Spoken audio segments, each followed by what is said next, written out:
अस्सलाम वालेकुम फ्रेंड्स, आज की वीडियो में हम बात करेंगे क्लैश उस्मान के वॉल्यूम 1 to 2 के पार्ट 2 के बारे में। इस एपिसोड के आगाज में हम देखते हैं कि जंगल में उस्मान साहब के जांबाज आगे बढ़ रहे होते हैं और जरकुतै कहता है, भाइयों हम एक दूसरे से जुदा होने वाले हैं। अलग होने से पहले मैं आपको कुछ तरकीबें बताता हूँ। ये सुनकर सिपाही शामिल पूछता है, क्या तरकीबें क्या हो सकती हैं? जवाबन जरकुतै कहता है, जासूस बनने की तरकीबें। मिसाल के तौर पर यह रास्ता गहवे तक जाता है, देखो मैं अपना रास्ता कैसे जानता हूँ। इस पर सिपाही गुरबस कहता है, जो आप जानते हैं वो हम भी जानते हैं। तो जरकुतै हंसते हुए कहता है, जैसा मैं जानता हूँ। हाँ, मिसाल के तौर पर कुफार तुम्हें बेनकाब करने वाले हैं, आप क्या करेंगे? आप कैसे छुपेंगे और कैसे आप अपने चेहरों से छुपाएंगे? इस पर सिपाही गुरबस कहता है, मैं इसका एक बेहतरीन तरीका जानता हूँ। इस तमाम अरसे में कोई भी काफिर मुझे बेनकाब नहीं कर। फिर सिपाही भाई सुंगुर कहता है, अरे जरकुतै शोखियों क्यों मार रहे हो? मिसाल के तौर पर कोनूर भाई भी एक अच्छा जासूस है। तो कोनूर कहता है, अस्तगफिरुल्लाह अस्तगफिरुल्लाह। फिर जरकुतै कहता है, जब मैं कोपरो हिसार में था मैं बहुत सी मुश्किलात से गुजरा,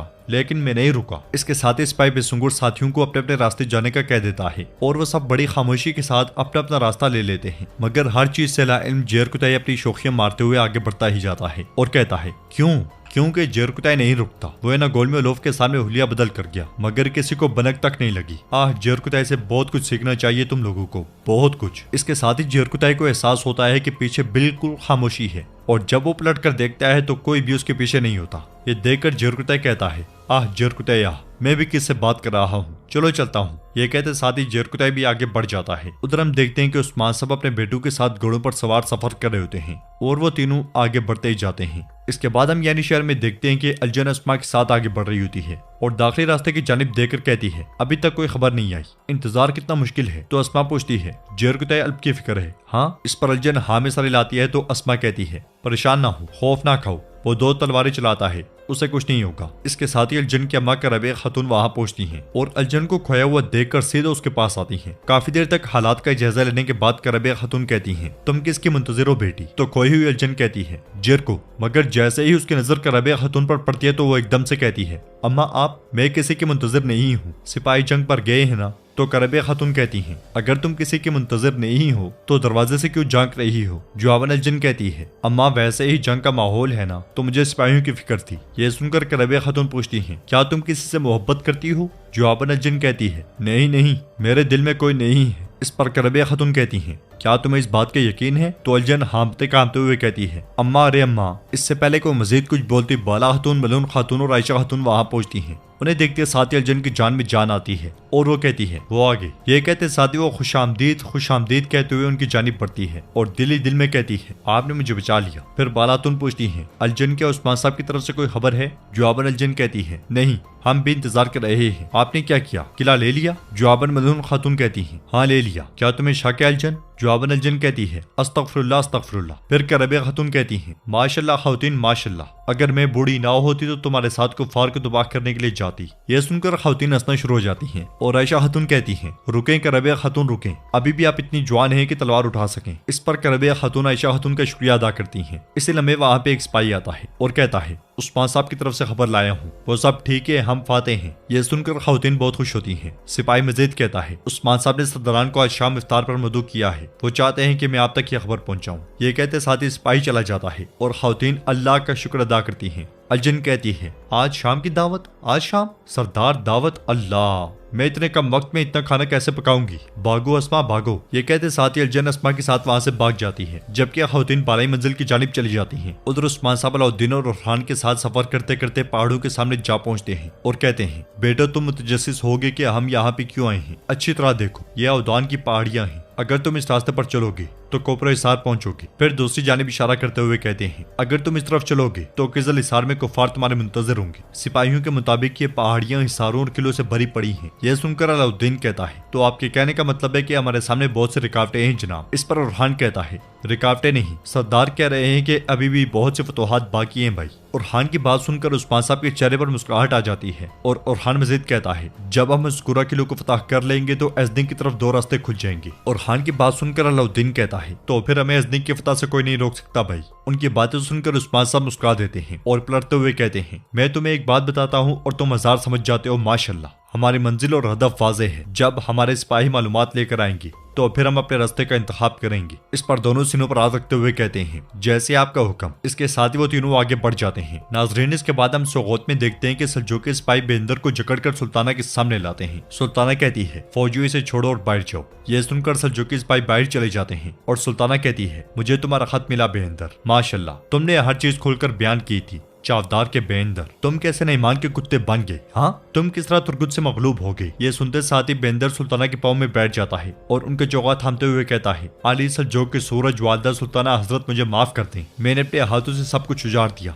मैंने सब कुछ बर्बाद कर दिया। मैंने जो किया उस खत में लिख दिया ताकि शायद आप मेरी जान बख्श दें। मोहतरमा सुल्ताना, मुझे माफ कर दें। इसके साथ ही सुल्ताना उसकी गर्दन ऊपर करते हुए कहती है, तुमने बिल्कुल ठीक कहा। अगर तुमने मुझे ये खत ना भेजा होता तो जब सोगोत आते तो मर जाते, लेकिन मैं तुम्हें माफ नहीं करूंगी बेंदर। ये कहते साथ ही सुल्ताना खंजर निकालकर बेंदर के गले पर तान लेती है और बेंदर कहता है, मुझे अपने खंजर से मार डालें सुल्ताना, मार डाले मुझे। मैंने ईमानी उस्मान के हाथों मरने के बजाय आली सल्जूक के सूरज के हाथों मरना पसंद करूंगा। ये सुनकर सुल्ताना कहती है, चुप रहो, कांपना बंद करो। बेगैरती की जिंदगी गुजारी है तुमने, मरते हुए तो कुछ इज्जत का ख्याल रखो। इतनी तस्दील काफी नहीं थी क्या? इस पर बेंदर कहता है, वालदा सुल्ताना, वल्लाह वल्लाह वल्लाह, मैंने जो गलत किया उसे दुरुस्त करने के लिए जीना चाहता हूँ। मैं आपसे एक आखिरी मौके की दरख्वास्त करता हूँ, सिर्फ एक आखिरी मौका। तो सुल्ताना हैरानगी से पूछती है, एक आखिरी मौका? तो ऐसा ही सही। ये कहते साथ ही सुल्ताना खंजर पीछे कर लेती है और बेंदर की जान में जान आती है। खौफ के मारे उसका मुंह खुला होता है। सुल्ताना कहती है, एक आखिरी मौका,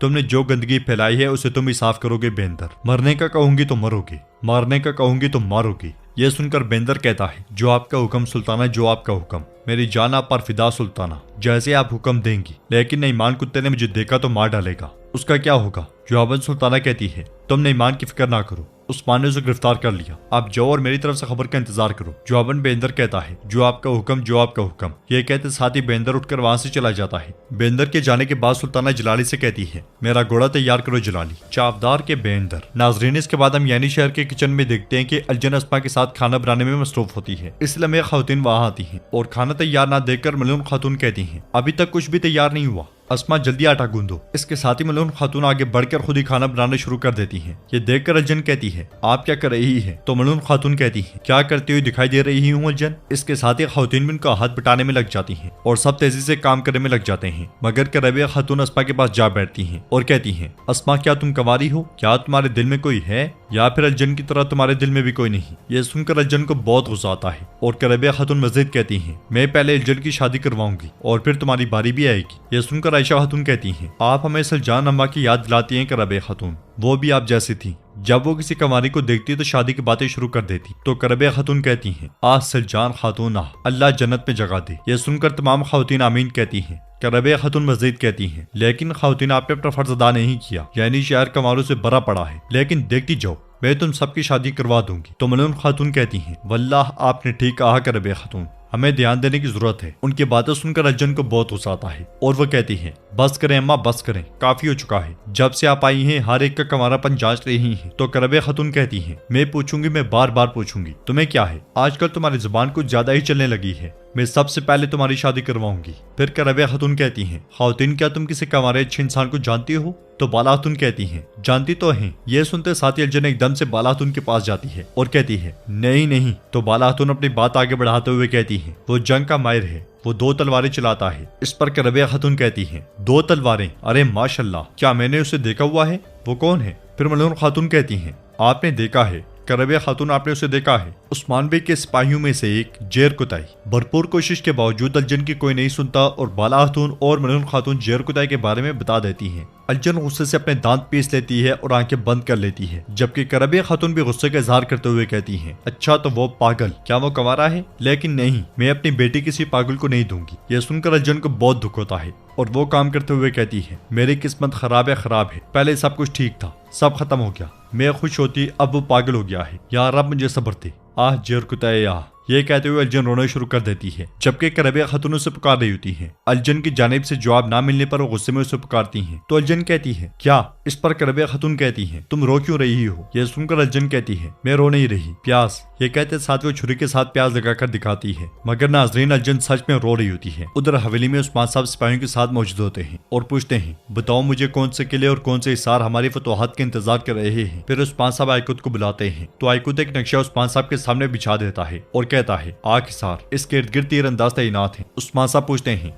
क्या कोई कमजोर मुकाम नहीं है? जवाबन आयकुत कहता है, कोई कमजोर मुकाम नहीं है, हिफाजती इक़दाम सख्त हैं, वहाँ फतह मुश्किल होगी, वो है भी बहुत दूर। आयकुत के बाद शामिल आगे बढ़ता है और एक और नक्शा उस्मान साहब के सामने बिछा देता है। फिर कहता है, टेकोर पनार किले की भी यही सूरत हाल है, अंदर के लोग हैं भी बहुत तरबियत याफ्ता। शामिल के बाद जिरकुतै आगे बढ़ता है और कहता है, जनाब मज़कूरा किलों को फतह करने के लिए। ये कहते साथ वो भी नक्शा उस्मान साहब के सामने बिछा देता है और कहता है, हमें ग्यो हिसार हासिल करने की जरूरत है। यह सुनकर उस्मान साहब कहते हैं, पहले ग्यो हिसार, हाँ बताओ मुझे। यह सुनकर जिरकुतै नक्शे पर देखते हुए उस्मान साहब को सारी सूरत हाल से आगाह करता है और कहता है, अगर हम इसे हासिल कर लें तो बाकी आसान हो जाएंगे। अलबत्ता यहाँ भी सूरत हाल वैसे ही है। वहाँ के सरबराहान वो अवाम को डराते हैं, कहते हैं कि तुर्क जालिम है। बारी बारी उस्मान साहब तमाम सिपाहियों को सुनते हैं और नक्शे भी देखते हैं और फिर कहते हैं, और कोनूर, अभी तक उसने कुछ नहीं बताया। बुरान, क्या वो अभी तक वापस नहीं आया? जवाबन बुरान कहता है, वो जल्दी वापस आ जाएगा जनाब। इस पर उस्मान साहब खड़े होकर कहते हैं, इंशाल्लाह इंशाल्लाह। तो फिर हमारे पहले पड़ाव का फैसला कोनूर की खबर पर मुनसिर है। कोनूर आया तो उसे मेरी तरफ भेजना। तो नाज़रीन, इसके साथ ही वॉल्यूम 1 to 2 का पार्ट 2 कंप्लीट होता है। उम्मीद करते हैं कि आपको ये वीडियो पसंद आई होगी। वीडियो पसंद आई है तो वीडियो को लाइक करें, चैनल को सब्सक्राइब करें और बेल आइकन पर लाजमी से क्लिक कर दें। इंशाल्लाह मिलते हैं नेक्स्ट वीडियो में। तब तक के लिए अपना और अपनों का रखें बहुत ज्यादा ख्याल। अल्लाह निगहबान।